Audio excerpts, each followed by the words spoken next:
오늘 우리에게 주시는 하나님 말씀 나누겠습니다. 하나님의 말씀 욥기서 16장입니다. 욥기 16장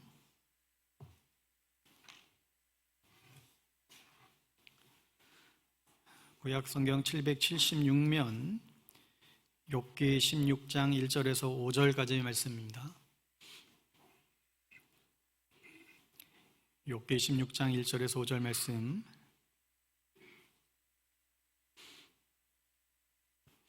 우리 찾으셨으면 하나님 말씀 우리 받들어 같이 자리에서 일어나셔서 교독하여 하나님 말씀 선포하겠습니다. 하나님의 말씀입니다.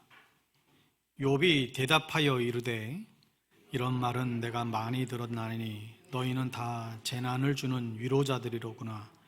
헛된 말이 어찌 끝이 있으랴. 내가 무엇에 자극을 받아 이같이 대답하는가. 나도 너희처럼 말할 수 있나니 가령 너희 마음이 내 마음자리에 있다 하자.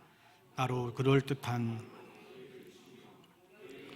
머리를 흔들 수 있느니라. 같이 읽죠.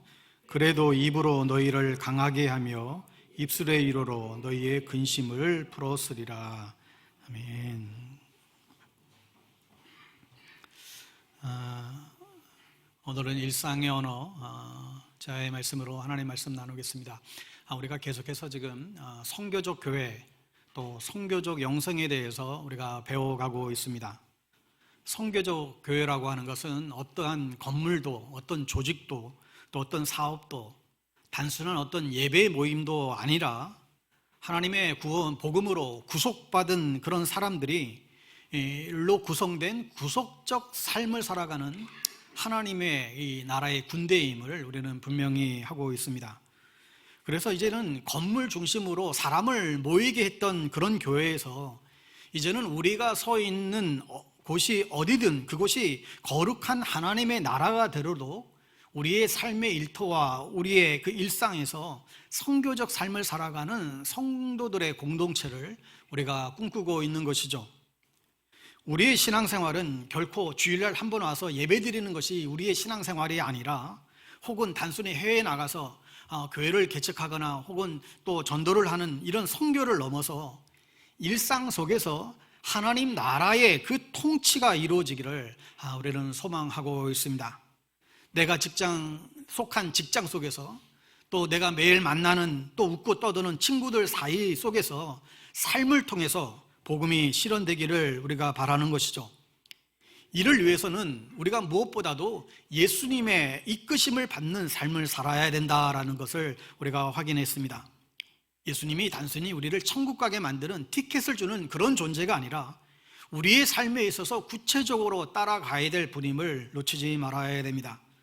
그래서 우리가 주일만이 아닌 주중에 6일의 삶 속에서 예수님이 이끄심을 받는 그런 우리의 그 신앙이 구현될 때에 그곳에 하나님의 나라와 복음이 선포되게 됩니다. 하여 우리의 구체적인 삶의 현장에서 선한 양심을 갖고 세상 사람들과 다른 그런 변화된 그런 삶을 살아가게 될 때에 이 어두운 세상이 그리스도의 빛된 그런 세상으로 바뀌게 되리라 분명히 믿습니다. 오늘은 일상 속의 언어에 대해서 우리가 고민하면서 어떻게 하면 이 언어의 성화를 이뤄가면서 일상에서 선교적 삶을 살아갈 수 있을까를 나눠보고자 합니다. 여러분, 머리를 깎는다고 다 승려가 아니라 승려다워야 승려이듯이 교회를 다닌다고 다 크리스찬이 아니라 우리의 일상에서 구별된 삶이 있어야 하는데 그 대표적인 것 가운데 하나가 바로 우리의 언어 생활입니다. 언어의 변화가 일어나야 한다는 거예요. 우리의 성격이나 말이 십자가에서 날마다 우리가 계속 수술을 받지 않으면, 우리가 그저 입으로만 교리로만 선교적 삶을 말한다고 한다면 그것은 종교적인 소꿉놀이에 불과하다고 에이든 토저는 지적한 바 있습니다. 여러분, 우리의 말과 생각은 굉장히 밀접하게 연관이 되어 있죠. 생각은 결국 말로 표현되어집니다. 그리고 이 말은 씨가 되어서 현실이 될 정도로 큰 힘을 가지고 있죠. 바울은 이 사실을 알았기 때문에 에베소서 4장 24절 이하에서 새 사람을 입어라 라고 말씀을 한 다음에 새 사람이 된 사람들은 가장 먼저 해야 될 것에 대해서 바로 말의 변화를 요청하고 있습니다. 여러분 화면 통해서 한 번 더 이 말씀을 나누기 원하는데, 에베소서 4장 25절에서 29절 말씀 같이 우리 합독하여 읽습니다. 시작. 그런즉 거짓을 버리고 각각 그 이웃과 더불어 참된 것을 말하라. 이는 우리가 서로 지체가 됨이라. 분을 내어도 죄를 짓지 말며 해가 지도록 분을 품지 말고 마귀에게 틈을 주지 말라. 무릇 더러운 말은 너희 입 밖에도 내지 말고 오직 덕을 세우는 데 소용되는 대로 선한 말을 하여 듣는 자들에게 은혜를 끼치게 하라. 우리의 정체성이 왕같은 제사장으로, 그의 소유된 백성으로, 또 거룩한 나라로 우리의 새 사람, 새 신분의 변화가 일어났으면 먼저 우리의 언어가, 우리의 말이 변화되어야 된다는 것을 강조하고 있습니다. 여러분 테레사 선녀님이 이런 말을 나눈 바 있지요. 생각을 조심하세요. 그것은 언젠가 말이 되니까. 말을 조심하세요. 그것은 언젠가 행동이 되니까. 행동을 조심하세요. 그것은 언젠가 습관이 되니까. 습관을 조심하세요. 그것은 언젠가 성격이 되니까. 성격을 조심하세요. 그것은 운명이 되니까. 결국 이 말은 우리가 어떤 생각을 하고 어떤 말을 하느냐에 따라서 우리의 인생이 달라질 수 있다는 것을 의미하는 내용일 것입니다.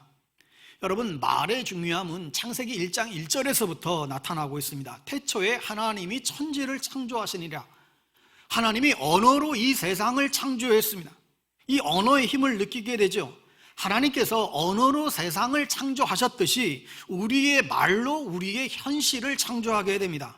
내가 쓰는 말이 우리가 살아가는 내 삶의 현실을 만들어낼 수 있습니다.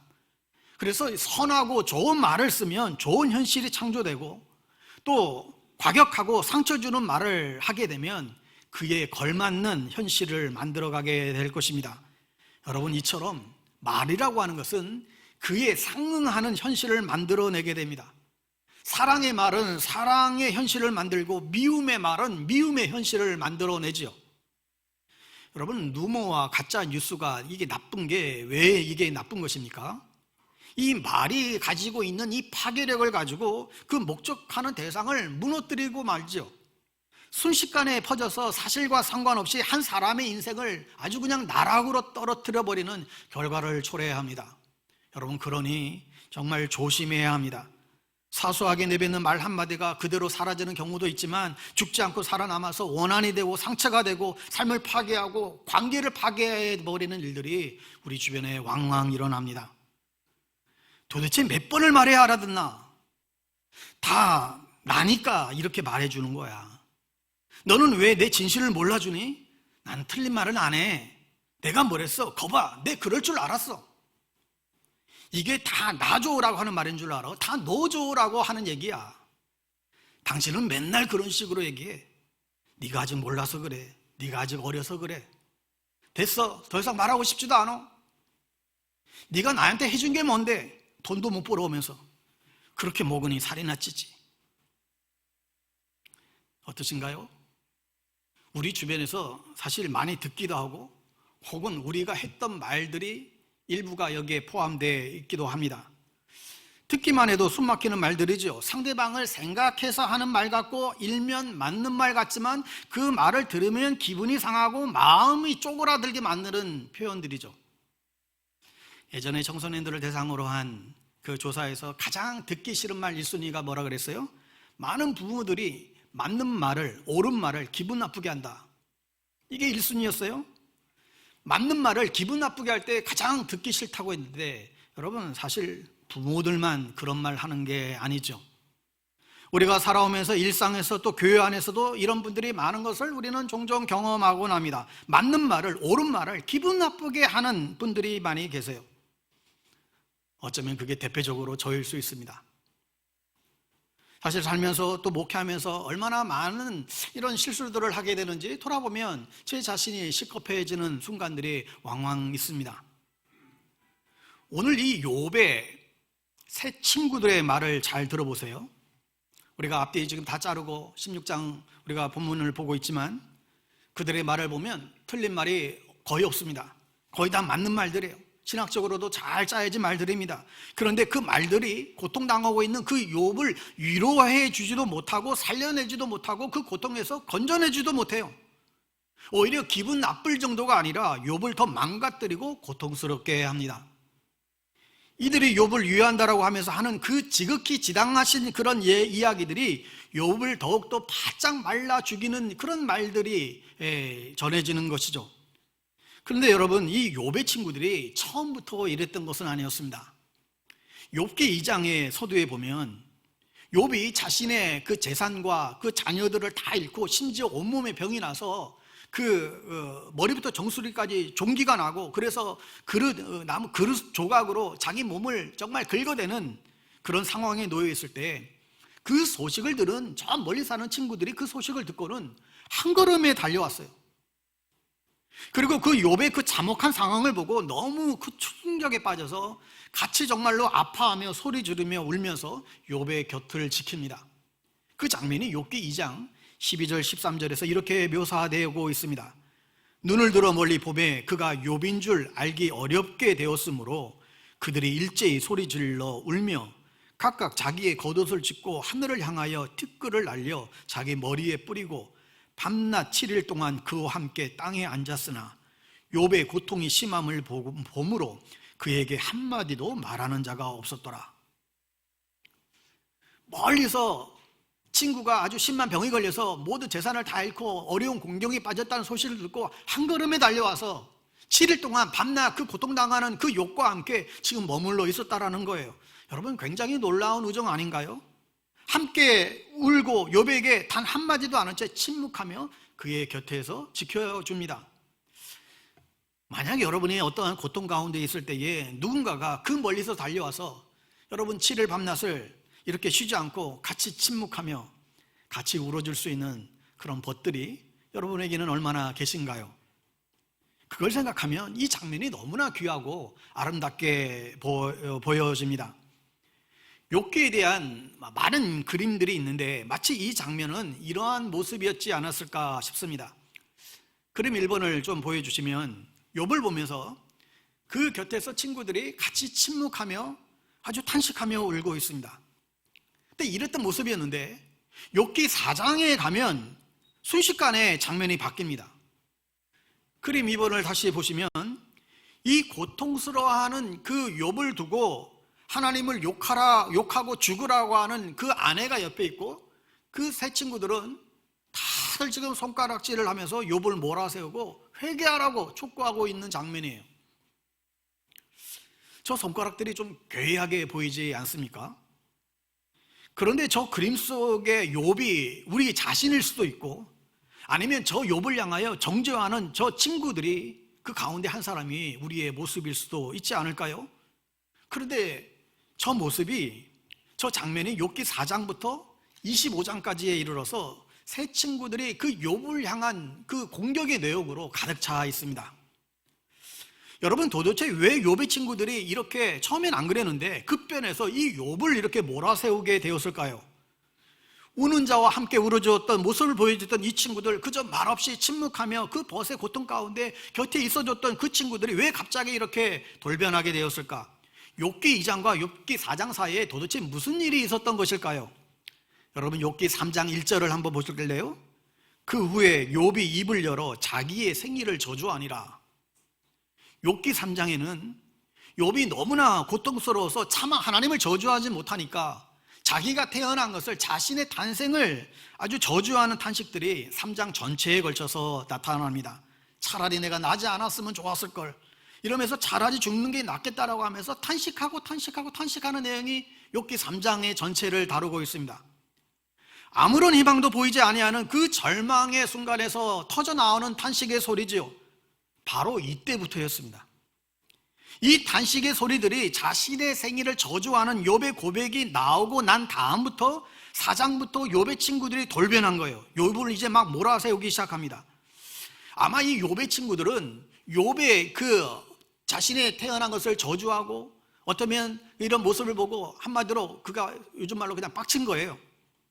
이 상황이면 욥이 회개할 거라고 친구들은 예상을 했는데 오히려 회개하지 않고 차라리 태어난 나를 저주하는 그 모습을 보면서 그때부터 이 욥에게 친구들이 수많은 만들을 쏟아넣기를 시작합니다. 이런 내용이에요. 죄 없이 망한 사람은 없고, 따라서 내가 지금 고통당하는 것은 내가 지금 깨닫지 못할지라도 너는 분명히 죄 때문일 거야. 너가 알지 못하는 어떤 죄가 있어서 지금 이런 고통을 당하는 거야. 그러니 회개해야 돼. 이 주장을 계속해서 거듭해서 하게 됩니다. 바로 이 시점에서 우리가 욥기 하면 떠오르는 유명한 한 구절을 생각하게 됩니다. 욥기 8장 7절의 말씀인데, 여러분 이 말씀 너무나 잘 아는 말씀이잖아요. 이 말씀은 욥의 말이 아니라 욥의 친구 가운데 한 명인 빌닷이 욥에게 한 말이에요. 내 시작은 미약하였으나 내 나중은 심히 창대하리라. 이 말은 사업은 이제 작게 시작했지만 나중에 성공해서 창대하게 되리라. 아니면 이제 사회 초년병, 이제 처음 미약하지만 나중에 크게 창대하게 될 거야. 이런 의미의 뜻이 아닙니다. 내가 지금 약하고 병들고 힘이 없지만 내가 만약에 너의 잘못을 인정하고 죄를 회개하면 하나님이 너를 다시 한번 회복시켜 주시고 다시 창대하게 줄 것이라고 하는 빌닷이 욥을 향한 그런 주장이에요. 하나님이 하신 말씀도 아니었고, 일면 맞는 말 같지만 욥의 고통을 설명하거나 욥을 구원해내거나 욥을 건져내주는 그런 말이 아니었어요. 어떻게든지 욥의 그 죄를 지은 것이 틀림없으니 이거를 내가 잘못했습니다 라고 회개하도록 인정하도록 막 몰아세우는 그 친구들의 말 가운데 하나입니다.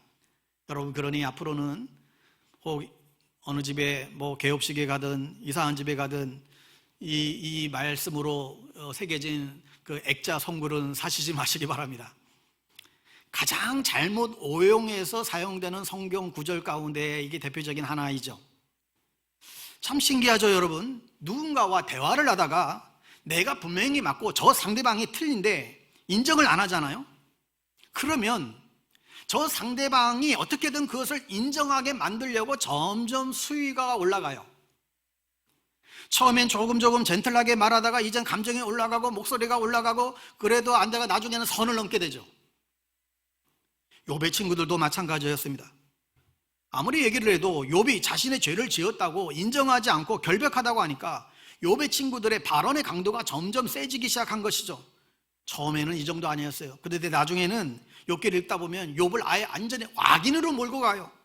남의 것을 착취하고 가난한 자를 억압하는 그 악인과 별 다를 바 없다라고 욥을 그렇게 몰아세웁니다. 악인이 어떤 벌을 받는지 아느냐고, 네가 바로 그 상황이라고. 그러면서 욥을 막 몰아세워요. 욥의 곁을 지키면서 함께 울던 친구들이라고 믿어지지 않을 정도입니다. 도대체 왜 이들은 이렇게까지 하는 것일까? 얼핏 보면 욥을 위한 말인 것 같기도 합니다. 조금 더 들여다보면 하나님을 변호하는 말 같습니다. 욥이 하나님이 틀렸다고, 자기는 틀린 게 없다라고 말하는 것 같으니 어떻게든 하나님의 공의로우심을 변호하면서 욥의 그 틀림을 증명하려고 하는 것이죠. 근데 여러분, 조금 더 깊이 들어가 보면 이 욥의 친구들이 변호하려고 하는 것은 하나님이 아니라 하나님에 대한 자신들이 갖고 있는 그 신앙 체제를 보호하고 싶은 거예요. 내가 이게 맞다라고 생각하는 그 신념, 어렸을 때부터 내가 그 신앙생활을 해오면서 이게 믿음이야 라고 생각했던 내 신앙 체제들, 권선징악과 인과응보의 그 신앙 체계와 그 신앙의 정통을 그들은 지키려고 했던 것이죠. 그런데 그 욥의 그 고통에 대한 반응이 자신들이 옳다고 믿었던 그 신학의 체제를 흔들어 놓아버렸기 때문에 이 친구들은 그게 견딜 수가 없는 거예요. 그래서 바로 잡으려고 달려드는 것입니다. 여러분, 저는 저를 비롯해서 많은 기독교인들이 이런 모습을 종종 보곤 합니다. 자신이 옳다라고 생각하는 신앙 체계를 누군가가 그것을 흔들려고 하면 그걸 견디질 못해요. 뭔가 잘못 믿고 있거나 잘못 알고 있는 성도들을 보면 또 참지를 못합니다. 또 그것을 막 바로 잡아주려고 안달을 하게 됩니다. 내가 가지고 있는 모든 성경의 지식과 경험을 다 동원해서, 내가 읽은 책들을 다 동원해서 당신이 틀렸다라고 하는 것을 말해주고 싶고 고쳐주고 싶어 하죠. 그러다 보니까 자꾸 말이 많아지게 돼요. 제가 지금 말이 많아지고 있는 것입니다. 작년에 박총 목사이기도 한 작가가 듣기의 말들이라는 책을 썼는데, 그 책을 보면서 한참을 이런 구절에 웃었습니다. 요실금이 오기엔 이른 나이인데 방광이 아니라 주둥이에 요실금이 온 건지 입을 닫으려고 해도 찔끔찔끔 말이 새어나왔다. 아직 요실금이 오기엔, 저랑 비슷한 애거든요. 요실금이 오기엔 이른 나이인데, 근데 뭔가 새는데 방광에서 새는 게 아니라 입에서 자꾸 말이 찔끔찔끔 새어나오면서 하지 않아도 되는 말, 불필요한 말, 남에게 상처 주는 말을 하게 되는 것이 인간의 모습이라는 거예요. 누군가의 잘못을 지적하고 바로 잡아주려고 하는 말, 내 지식을 자랑하려고 하는 말들, 내가 옳다라고 주장하려고 하는 그런 말들이 찔끔찔끔 내 입에서 새어나오고 있다는 것이죠. 이런 말들에 대해서 오늘 본문 2절에서 욥은 이렇게 말합니다. 이런 말은 내가 많이 들었나니 너희는 다 재난을 주는 위로자들이구나. 여기서 이런 말들이라고 하는 것은 본문 앞에 15장에서 나타난 이 욥의 세 친구들의 모든 말들을 통틀어서 하는 말들이라고 볼 수 있습니다. 그러나 그런 말들을 내가 많이 들었던 말들이라는 거예요. 많이 들었다는 것은 내가 횟수를 많이 들었다는 의미가 아니라 욥 또한 이미 다 알고 있는 너무나 상투적인 틀에 박힌 신앙의 공식이라는 것이죠. 어릴 적부터 교회 다니니까 10년, 20년 평생 다니면서 다 들어왔던 그냥 뻔한 이야기들이라는 것이라는 거예요. 고난은 죄의 결과라는 그런 신앙의 공식들 나도 다 안다는 거예요. 그런데 그 공식의 틀이 지금 내 고통을 설명해 주지 못하니 나도 죽겠다라고 지금 말하는 것입니다. 많은 말들이 내 고통을 위로해 주지도 건져내지도 못하는 그런 말들이죠. 그래서 욥은 친구들을 향하여 너희들이 하는 모든 말들은, 많은 말들은 다 나에게 재난을 주는 위로자들이다. 이게 사실 앞뒤가 안 맞잖아요. 위로자인데 재난을 준다는 거예요. 나를 위로해 준다고 하는 말들이 오히려 나에게, 그 위로를 합시고 그 말들이 오히려 욥에게 재난이 되고 재앙이 되더라는 것입니다. 여러분, 사실 이게 얼마나 두려운 말인지 모릅니다. 내가 누군가를 위해서 한다는 말이, 진심이라고 하는 함정에 빠져서 한다는 그 말들이 혹은 그들에게 재난이 되고 재앙이 되지는 않았을까 물어보게 됩니다. 더 상처를 주고 아프게 한 말들은 아닐까 돌아보게 됩니다. 저는 욥의 친구들의 말들이 다 신앙인의 말, 종교 언어였다는 것에 두려움을 느낍니다. 얼마나 많은 경우에 신앙의 언어가 폭력적이 되는지 모릅니다. 달고 오묘한 그 말씀, 그 생명의 말씀이 사람을 살려내는 도구가 아니라 사람을 죽이는 도구가 되기도 해요. 성경에 대해서 조금 더 안다는 이유로, 신학책 몇 권 좀 읽었다는 이유로 남위에 내가 있다고, 위에 있다고 느끼며 가르치려 들곤 하지요. 책 한 권 더 읽고 좋은 설교, 좋은 강의 몇 편 내가 듣고 좀 알았다고 타인의 무지를 업신여기기도 합니다. 욥의 친구들이 욥을 향하여서 했던 것처럼, 내가 몰라서 그렇다고, 네가 성경을 좀 이 책을 안 읽어봐서 그렇다고, 네가 성경을 몰라서 그런 말을 하는 거라고, 나의 알무로 상대의 무지, 그 오류를 인정시키려 드는 것이죠. 여러분, 코로나 팬데믹 이후로 한국교회뿐만 아니라 세계적인 두드러진 현상 가운데 하나가 이 영상 매체, 우리 이 유튜브 방송 하다 보니까 이 영상 매체가 굉장히 발달이 되면서 이제는 자기가 다니는 교회 목사님의 설교뿐만 아니라 우리나라 더 넘어서 전 세계 정말 유명하고 훌륭한 탁월한 설교자들의 설교나 또 뛰어난 그런 강의들, 교수님들의 강의를 유튜브를 통해서 언제나 얼마든지 들을 수 있는 이제 시대로 바뀌었습니다. 장점도 많아요. 다양하고 또 양질의 또 말씀도 듣고 배울 수 있으니까요. 또 요즘에는 이 편집 기술이 얼마나 탁월한지 정말 그 짧은 영상 안에 그냥 먹기 좋게 다 포장해서 얼마나 그냥 입에 다 담아주는지, 이 영상 기술이 너무나 이제 발달되어져 있습니다. 하지만 교회 곳곳에서 혹은 교회 바깥에서 부작용도 쉽게 눈에 띕니다. 소위 유명 목사님들과 교수님들의 강의만을 찾아 들으며 마치 자기가 그런 수준에 오른 것 같은 착각을 하고 성도들이 살아갑니다. 내가 부자이면 최소한 부자의 책임이 뭐예요? 내가 다른 사람보다 좀 더 많이 갖고 있으면 어딜 가든지 밥값은 내가 낸다. 이게 부자의 최소한의 행동 양식이 돼야 되잖아요. 부자는 밥값 내는 사람이요. 최소한 그런 책임이 따르는 것처럼 유명 교회를 다니고 유명 목사님들의 설교를 그렇게 귀에 달고 다니는 분들은 그런 뛰어난 설교를 듣는 만큼 더 성숙하고 더 낮아진 모습을 보여야 되는데 그게 아니라 남을 정죄하고 남을 판단하는 도구로 사용한다는 데에 문제가 있습니다. 이찬수 목사님의 설교를 듣고 유기성 목사님의 설교를 듣고 김기성 목사님의 설교를 듣고 김군주 교수님의 강의들을 듣고 팀켈러와 존 파이퍼의 설교를 들으면서 내가 그쯤 되는 그 정도의 신앙의 수준이 되는 사람이라고 착각들을 해요. 큰 교회 다니면 나의 믿음도 그만큼 크다라고 그렇게 생각하며 다녀요. 그러면서 자기가 속한 교회 공동체는 우습게 여겨지고 그 속에서 어우러지기가 힘들어지는 것이죠. 갈만한 교회가 점점 없어지게 됩니다. 나는 이 정도 수준의 설교는 들어야 하는데 우리 교인들은 그런 거에 대해서 모르는 것 같고, 그래서 한 수 좀 가르쳐 주려고 꺼내는 말들이 다른 교인들에게는 굉장히 이게 또 낯설게 들리고 결국 이 교회는 나랑 안 맞아, 그러면서 또다시 유튜브를 켜야만 하는 일들이 곳곳에서 벌어지고 있습니다. 때로는 정작 그 유명 목사님의 교회를 찾아 옮겼는데 정말 갔더니 자기 속을 후련하게 해주는 거침없는 설교, 또 아니면 정말 잘 정제되고 정말 세련된 설교를 들으면서 감동은 받지만 아무도 자기를 알아주지 않는 것에 대해서 또 다른 외로움이 찾아들게 되고 회의감이 생기는 것이죠.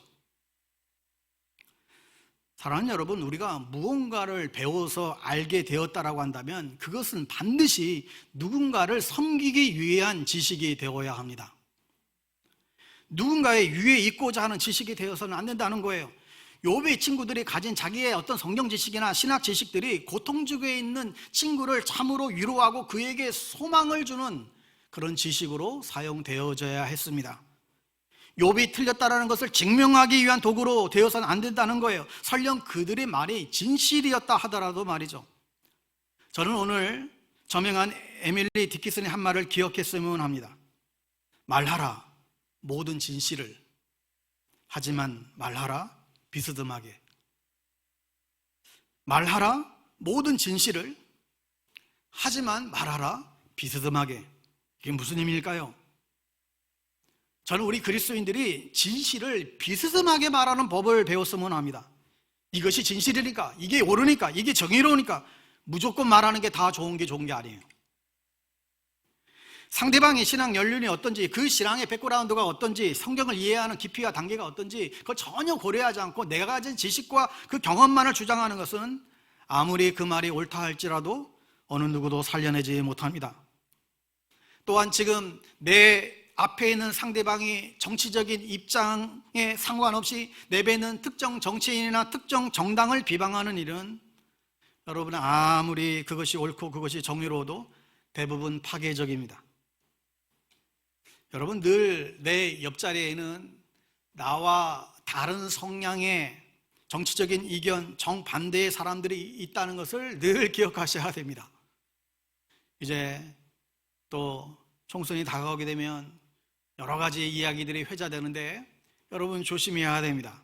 여러분, 그렇다고 신앙인들은 그럼 정치에 대해서 다 신앙 눈과 귀를 다 닫고 살아야 그게 맞는 말인가? 이 말이 아니에요. 우리는 더 적극적으로 정치에 관심을 가져야 됩니다.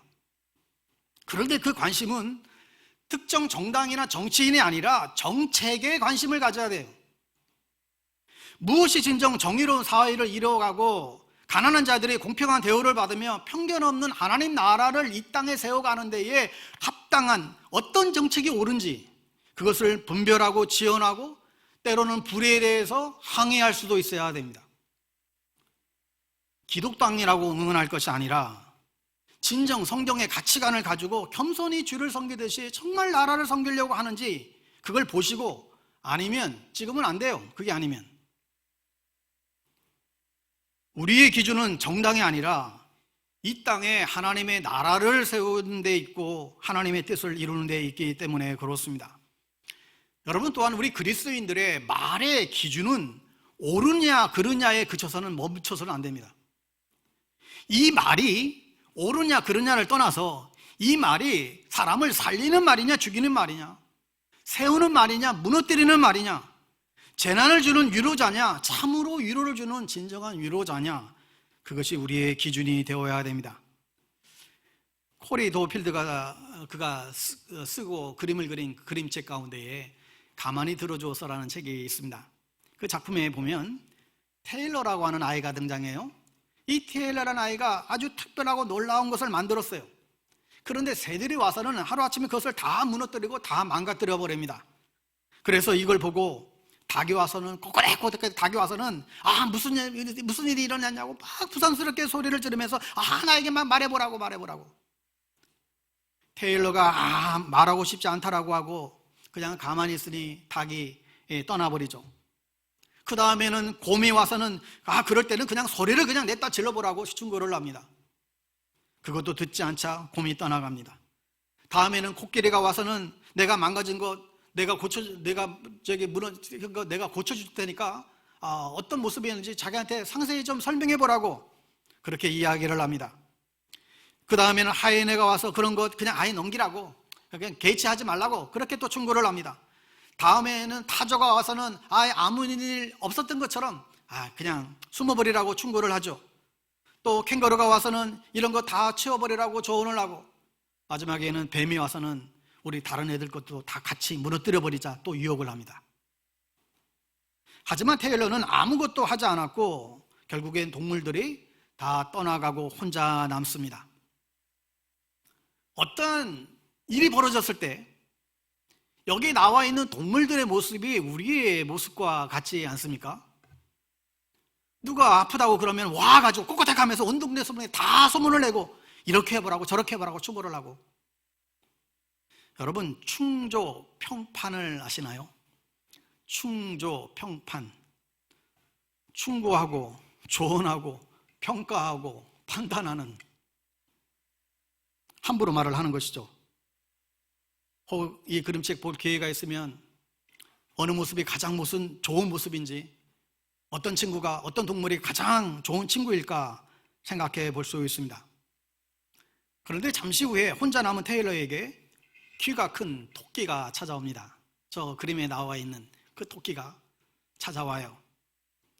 테일러가 조금씩 자기 곁에 다가오는 것을 느끼지 못할 만큼 등 뒤로 와서 가만히 앉아서 이 토끼의 체온이 테일러에게 전달될 정도로 그냥 가만히 앉아 있습니다.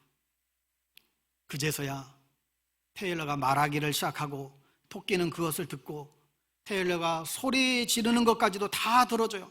말없이 그 곁을 함께 지켜줍니다. 여러분, 욥의 친구들이 처음에는 이런 모습이 아니었을까요? 그런데 욥기 4장으로 넘어가면서 욥의 친구들에게서 점점 사라진 것이 무엇일까요? 그들의 말에서 사라진 것이 무엇인가요? 욥기를 읽으면서 욥의 친구들의 말에서 온기가 사라져 버렸습니다. 말은 다 맞는데 그 말 속에 냉기만 남아있을 뿐 온기가 보이질 않아요. 우리가 종종 쓰는 표현 중에 자기야 사랑해? 야, 영혼 없는 말 하지 마. 그렇게 하잖아요. 응? 영혼 없는 말 하지 말라고. 야, 진심이 안 느껴져. 그러잖아요. 응? 반갑습니다 고객님 이런 거잖아요. 응? 아무런 감동이 오지 않는 말들. 사랑하는 여러분, 저와 여러분의 말 속에 이 생명의 온기가 있을까요? 욥은 고통당하는 사람이었습니다. 여러분, 고통 중에 있는 사람은 자신의 고통을 표현할 언어를 찾기가 힘들어요. 욥기가 있기가 어려운 이유는 욥은 고통 속에 있기 때문에 자신의 고통을 설명할 언어를 발견하기가 어려운 거예요. 그래서 고통 중에 있는 사람들의 말을 들을 때에는 그 말을 액면 그대로 듣는 것이 아니라 그 말 너머의 말을 들을 수 있도록 애를 써야 됩니다. 그러려면 그 옆에 자신이 체온과 온기가 전달되면 묵묵히 그 자리에 앉아서 기다려주는 시간이 필요한 거예요. 사랑하는 여러분, 예수님은 말씀이 육신이 되어 우리 가운데 오신 분이십니다. 그래서 예수님의 말씀은 언제나 사람을 세웠고 살려내는 말씀이었죠. 아니, 그분의 존재 자체가, 그분은 살아 움직이시는 그분의 그 발걸음 자체가 생명의 말씀이었고 사람을 살리는 말씀이었습니다. 아무런 말을 입 밖에 내지 않아도 그분의 삶은 그의 사랑과 그 진리를 말하고 계셨죠. 그렇다면 사랑하는 여러분, 우리 그리스도인들은 예수를 믿는다라고 하는 것은 예수를 따라가는 것이라고 했잖아요. 우리가 크리스찬이라고 하는 정체성을 가진다라고 하는 것은 그 예수님을 닮아가는 데 있는 것이죠. 하여 우리의 말이, 우리의 침묵이 누군가를 참으로 위로하고 살리는 생명의 언어, 생명의 말들이 되기를 간절히 바랍니다. 주께서 우리의 언어를 구속하셔서 정말 속박하는 말들로 가득한 이 세상 속에서 냉기만 가득한, 정말 옳은 말들만 가득한 이 종교시장에서 고통당하는 이들을 위로하는 참된 위로의 언어들이 우리 안에서 일어날 수 있게 되기를 간절히 축복합니다. 여러분, 화면을 통해서 말씀 몇 구절 띄워드릴 텐데 이 말씀 읽고 오늘 말씀 마치겠습니다. 잠언 12장 18절, 우리 세 번역된 말씀들인데 같이 한번 잠언 그 넘어가 주시고요. 예. 잠언 12장 18절, 예. 우리 함께 읽겠습니다. 시작. 함부로 말하는 사람의 말은 비수 같아도 지혜로운 사람의 말은 아픈 곳을 낫게 하는 약이다. 자, 에베소서 4장 29절 말씀. 나쁜 말은 입 밖에 내지 말고 덕을 세우는 데에 필요한 말이 있으면 적절한 때에 해서 듣는 사람에게 은혜가 되게 하십시오. 잠언 4장 24절 말씀. 왜곡된 말을 내 입에서 없애버리고 속이는 말을 내 입술에서 멀리하라. 시편 141편 3절 말씀. 여호와여, 내 입에 파수꾼을 세우시고 내 입술에 문을 지키소서. 이 저마다 오늘날 말이 타락한 이 시대 속에 명심해야 될 주의 말씀입니다. 기도하겠습니다. 주님, 우리의 입술에 파수꾼을 세워주셔서 사람을 살리는 생명의 말을 하게 하시고 남을 죽이고 남을 상처 주는 말들이 우리의 입술에서 사라지게 하여 주옵소서. 우리의 일상의 언어가 세상 사람들과 다른 참 말을 하게 하시고 거짓과 불의를 몰아내고 이 땅에 하늘의 언어로 가득하여 하나님 나라 세워가는 주역들 다 될 수 있도록 은혜 더하여 주시옵소서. 예수님의 이름으로 기도합니다. 아멘. 여러분, 시편 19편 14절에 보시면 시편 기자가 이렇게 기도했습니다. 한번 화면 띄워주실래요? 시편 19편 14절 말씀. 내 입의 말과 마음의 묵상이 주님 앞에 연락되기를 원하나이다. 현대 성경으로도 없으신가요? 제가 다시 한번 읽어드릴게요. 내 입의 말과 내 마음의 생각이 주가 보시기에도 기뻐할 만한 것이 되게 하소서. 우리가 이 시간 이 고백을 찬양으로 하나님께 올리기 원합니다. 나의 입술의 모든 말과 우리 잠잠히 우리 찬양으로 고백하겠습니다.